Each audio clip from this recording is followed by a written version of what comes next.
Sabe aquele filme de terror que deixa a gente sem dormir? Aquele que parece, sei lá, impossível de acontecer na vida real? E se, e se a história por trás dele fosse verdade? Pois é, a gente vai descobrir agora como a realidade pode ser e muitas vezes é bem mais assustadora que a ficção. Pois é, essa é a grande questão, né? É isso que vai guiar a nossa conversa aqui. E a verdade é que a linha que separa o horror do cinema e os fatos, os casos reais, ela é muito, mas muito mais fina do que a gente imagina. A gente vai começar falando de lugares que parecem assombrados pela realidade. Depois, o papo vai para possessão, o mal que vem de dentro. Em seguida, a gente mergulha nos monstros de carne e osso, vê como a natureza também ataca e como o terror, às vezes, mora bem do nosso lado.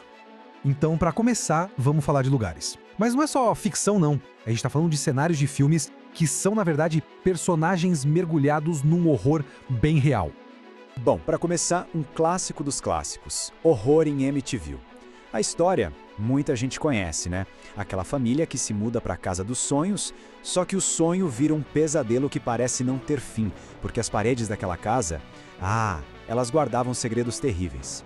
No filme a gente vê uma família sendo atormentada por forças do mal. E a realidade? Bom, a realidade é que a história é baseada no que a família Lutz alegou ter vivido. Eles se mudaram para uma casa onde, um tempo antes, o Ronald DeFeo Jr. tinha assassinado a família inteira. E os Lutz contaram de tudo, vozes, coisas se mexendo sozinhas, uma presença maligna que, pelo visto, ficou por lá. E olha só esse detalhe, eles ficaram lá por apenas 28 dias. 28 dias. Foi o máximo que a família Lutz conseguiu aguentar.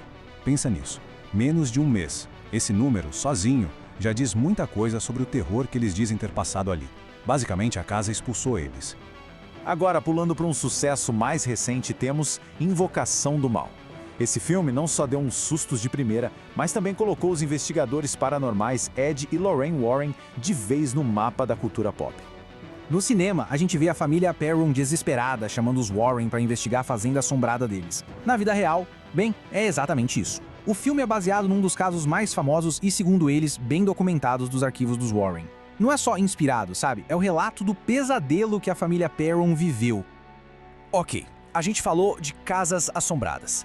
Mas e quando o problema não é a casa? E se o mal estiver dentro de alguém? Agora o assunto fica ainda mais pesado. A gente vai falar da batalha terrível entre fé, ciência e o inexplicável. E quando se fala em possessão, não tem como não pensar nele. O Exorcista. Um filme tão impactante que até hoje é sinônimo de terror no seu estado mais puro. Ele praticamente definiu como a gente imagina uma possessão demoníaca.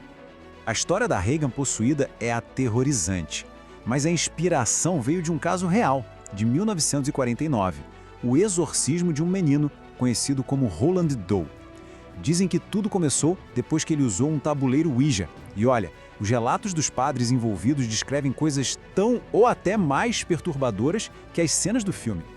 Um outro filme que abordou esse tema de um jeito bem diferente foi O Exorcismo de Emily Rose. O interessante, ou melhor, o assustador dele, é que ele mistura o terror da possessão com um drama de tribunal. A pergunta não é só, será que ela estava possuída? Mas sim, de quem é a culpa pelo que aconteceu. E essa briga entre fé e ciência vem de uma história real e muito trágica. O filme se baseia no caso de Anneliese Michel, uma jovem alemã que morreu depois de passar por quase um ano de rituais de exorcismo. A história é super complexa. Ela tinha um diagnóstico de epilepsia, mas a família e 2 padres acreditaram que era possessão. A morte dela levou todos a julgamento, levantando um debate enorme sobre fé e negligência. Voltando para o universo de Invocação do Mal. De todos os objetos bizarros que os Warren guardavam, uma boneca sempre chamou mais atenção. Sim, ela mesma, Annabelle. Ficou tão famosa que ganhou o próprio filme.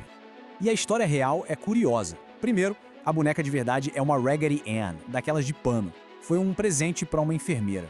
Logo depois, a dona começou a dizer que a boneca se movia sozinha e até escrevia mensagens.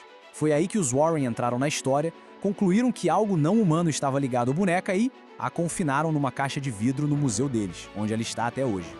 Tudo bem, chega de sobrenatural por um instante. Porque a gente precisa falar de um outro tipo de horror. Aquele que prova que, muitas vezes, os vilões mais aterrorizantes não são fantasmas ou demônios, são de carne e osso. E para falar disso, vamos direto para uma obra-prima do mestre Hitchcock. Psicose. É impossível não sentir um arrepio só de pensar no Bates Motel e, claro, no seu proprietário, o aparentemente tímido Norman Bates. O personagem do Norman Bates com aquela obsessão pela mãe é assustador, mas a inspiração por trás dele é inacreditavelmente perturbadora.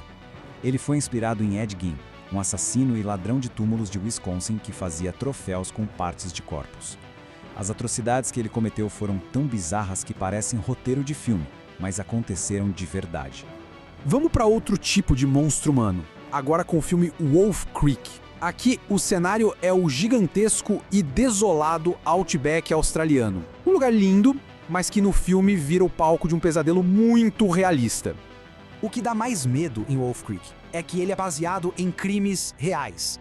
O vilão do filme é uma combinação de assassinos que realmente existiram na Austrália e que tinham como alvo turistas. O filme acerta em cheio naquele medo primitivo de estar perdido, vulnerável e completamente longe de qualquer ajuda. Ok, mudando um pouco o foco, mas ainda falando de monstros reais, que tal um monstro da natureza? Um feito de cartilagem e muitos dentes. Sim, ele mesmo, Tubarão, o filme do Spielberg que, sozinho, criou uma fobia coletiva de entrar no mar.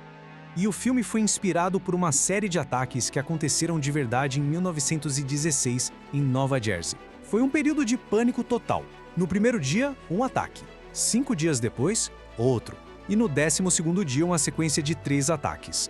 No total, foram 4 mortes em 12 dias de puro terror. Então, depois de passar por tudo isso, casas mal-assombradas, possessões, assassinos em série, predadores da natureza, fica a pergunta, né? O que no final das contas assusta mais? Será que é a ficção, com seus monstros e sustos, ou é a possibilidade de tudo aquilo ser real? Talvez o verdadeiro terror não seja o que está na tela, mas aquela vozinha lá no fundo da mente que diz: isso, ou algo muito parecido, aconteceu de verdade. E o pior é que pode acontecer de novo.